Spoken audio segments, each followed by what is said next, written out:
Olá, no programa Pauta Especial de hoje vamos falar sobre a reforma da Previdência. A gente tem esporte também, você vai ficar por dentro de todos os detalhes da Copa Baiano de basquete. E as escolas de ensino médio estão incentivando seus alunos a desenvolver projetos científicos como forma de ampliar o conhecimento dos estudantes.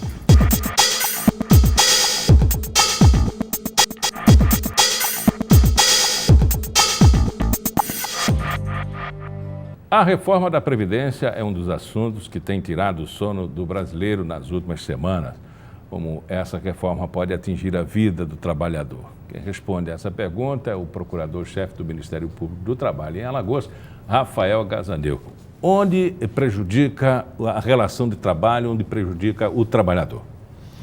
Bem, a reforma da Previdência, ela é, em princípio, necessária, né? Existem alterações demográficas e que requerem essas modificações, constantes atualização na idade para a aposentadoria. Mas o ponto, digamos assim, que está sendo objeto de maior questionamento é que a forma como a reforma foi apresentada, ela é muito prejudicial aos mais pobres, né, aos mais frágeis, na medida em que, por exemplo, o trabalhador rural, né, que precisava comprovar um tempo de serviço bem menor, hoje, para se aposentar, terá que necessariamente comprovar 25 anos de formalização no contrato de trabalho, de recolhimentos previdenciários, e mesmo assim, né, não será aposentado com 100% do valor correspondente às suas contribuições. E é muito difícil você comprovar 25 anos de trabalho ininterruptos. Vamos imaginar que a monocultura da cana ou o sucro energético, né, renovada a nomenclatura, é um emprego sazonal, que nem sempre tem carteira assinada. Exato. Agora, uma retificação. Não são ininterruptos, são 25 anos ao longo da sua vida ativa trabalhando. Mas o cortador de cana trabalha 6 meses. Obviamente, se você está num país em que a informalidade impera, né, fala-se que mais ou menos a metade da economia trabalha na informalidade, a dificuldade vai ser geral, mas para o trabalhador rural, sobretudo, trará uma dificuldade extraordinária, porque, como eu disse, atualmente, a comprovação requer 15 anos, né, de uma forma geral. E a partir da reforma, ela igualiza, né, a todos, e independente de ser trabalhador urbano ou rural, será necessário que seja comprovado 25 anos de contribuição. Para ter, como eu disse, apenas uma parte da aposentadoria, do que ele ganhava se nativo estivesse, né? E a sensação que todo mundo está tendo diante das informações e das poucas buscas pela informação verdadeira é que o governo não sabe o que está querendo mesmo, porque ele disse que era o déficit da Previdência, mas os deputados e senadores não querem instalar a CPI para averiguar se tem déficit na Previdência. Dizem que não existe o déficit da Previdência, então por que a reforma? Eu sinceramente não tenho conhecimento profundo sobre os números, né? Existem números para os dois lados.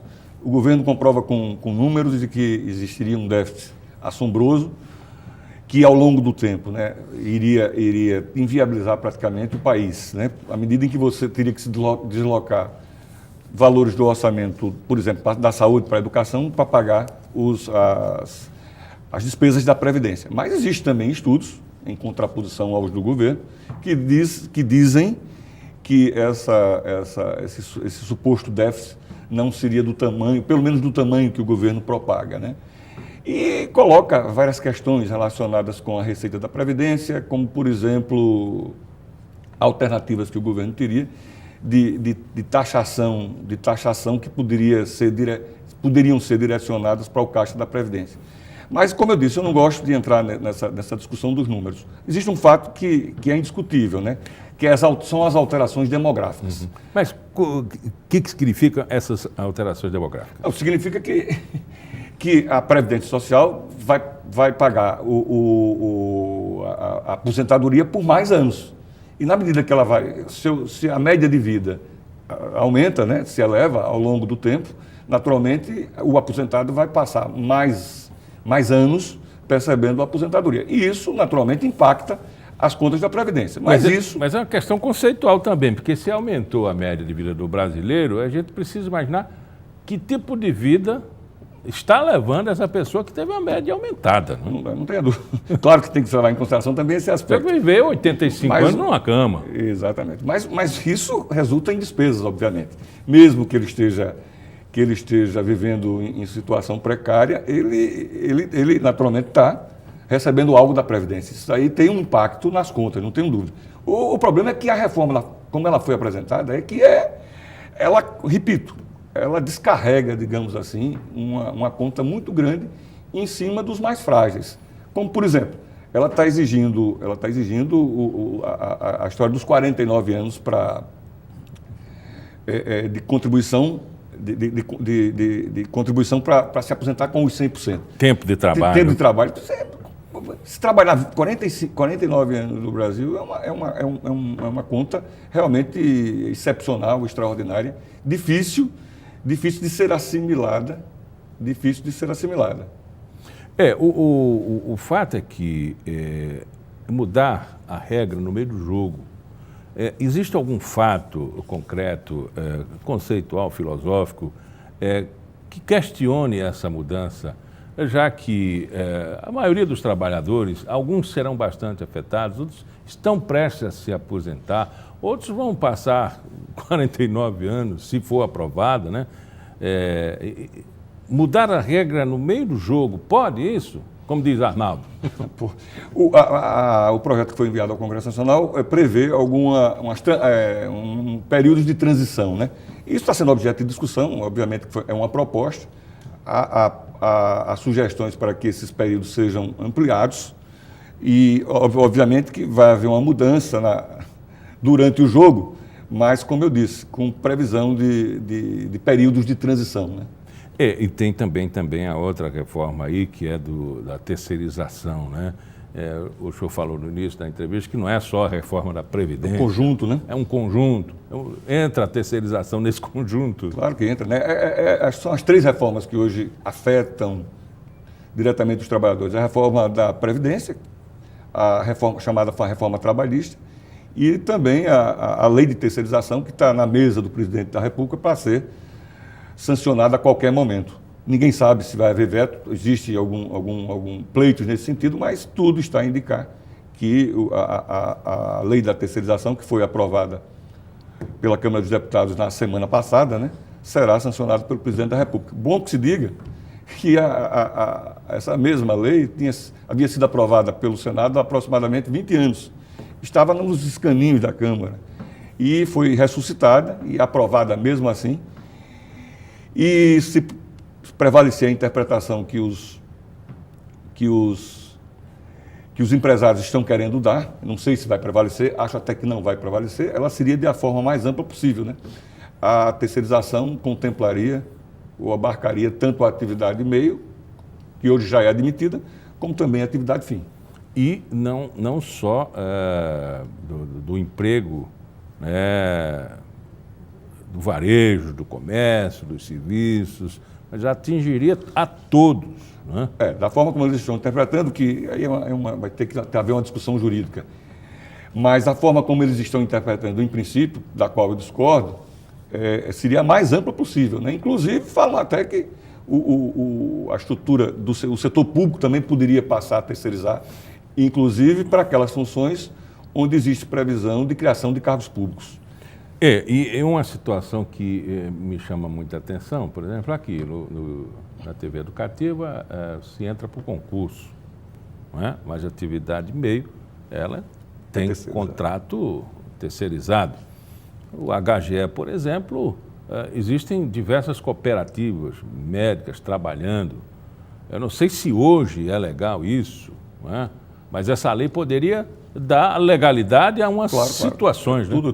Tudo essa interpretação mais ampla, né, mais favorável, digamos assim, aos interesses dos empregadores, que naturalmente permitiria, digamos assim, legalizar todas essas situações.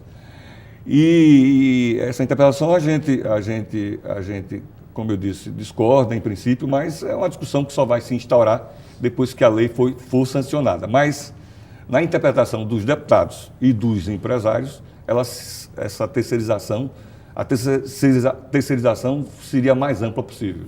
O advogado Gustavo Ferreira esteve ontem aqui com a gente e ele disse, olha, a reforma da terceirização não é tão assim, né?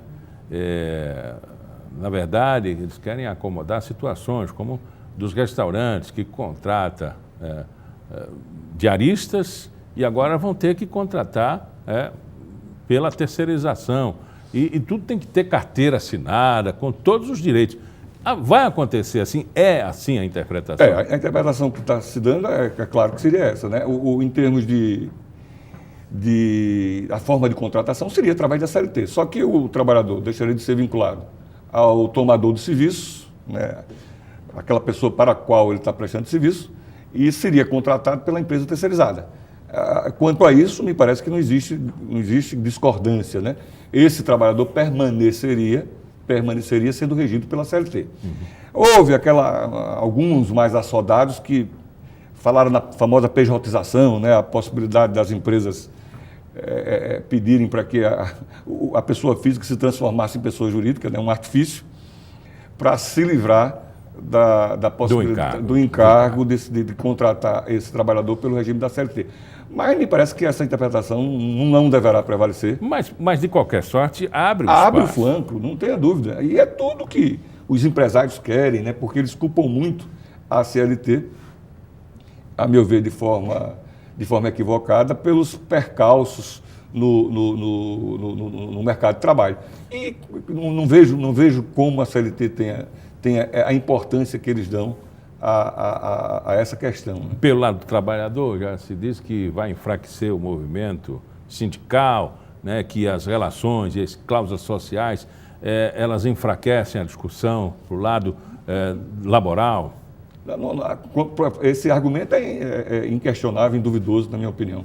Ora, se você no mesmo ambiente de trabalho, vão conviver pessoas que são contratadas diretamente pelo tomador do serviço e pessoas que são contratadas por uma empresa terceirizada, você instala num ambiente de trabalho situações diferentes, né? Status jurídicos diferentes. E isso aí, naturalmente, vai criar desarmonia, vai criar, como eu disse, pessoas ganhando salários diferentes, sendo regidos por convenções coletivas de trabalho ou acordos coletivos de trabalho diferentes, e certamente o contratado terceirizado numa situação de inferioridade, porque é isso que a gente vê no nosso dia a dia. Há uma outra questão muito latente, né, que é a falta de idoneidade dessas empresas de terceirização de mão de obra. Em regra, quase todas elas têm problemas na hora de rescindir o contrato dos empregados, não pagam as verbas rescisórias, não recolhem o FGTS e a Previdência Social. E o governo está, inclusive, preocupado com a parte que lhe interessa, que é a dos tributos. Começou a se preocupar com a possibilidade, porque eles sabem da fragilidade econômica dessas empresas, delas deixarem de recolher a parte que cabe ao governo, que são exatamente os recolhimentos previdenciários e fiscais. E fora a rotatividade que a gente não imagina, a situação de contratação temporária, ou objeto de estágio, ou não foi aprovado, e rotativo, com 10, 15 mil empregados. Então, a preocupação dos trabalhadores, ela procede, né? ela é realmente preocupante a situação, porque vai trazer aquela palavra que todo mundo está usando, precarização no meio ambiente de trabalho. Né? E a carteirinha azul tenderia a desaparecer. A não valer mais nada. Tenderia a desaparecer. São conquistas históricas, né, de aproximadamente 100 anos, que numa lei relativamente simples, com poucos artigos, compromete conquistas, como eu disse, de 100 anos, talvez. Né? Conversamos com o procurador-chefe do Ministério Público do Trabalho, o MPT, em Alagoas, o Rafael Casanel. Muito obrigado pela entrevista. A gente que agradece, Miguel, pela oportunidade e pela possibilidade de conversar com os trabalhadores através do seu programa. E vamos para um pequeno intervalo e na volta vamos falar sobre a segunda Copa Baiano de basquete adulto.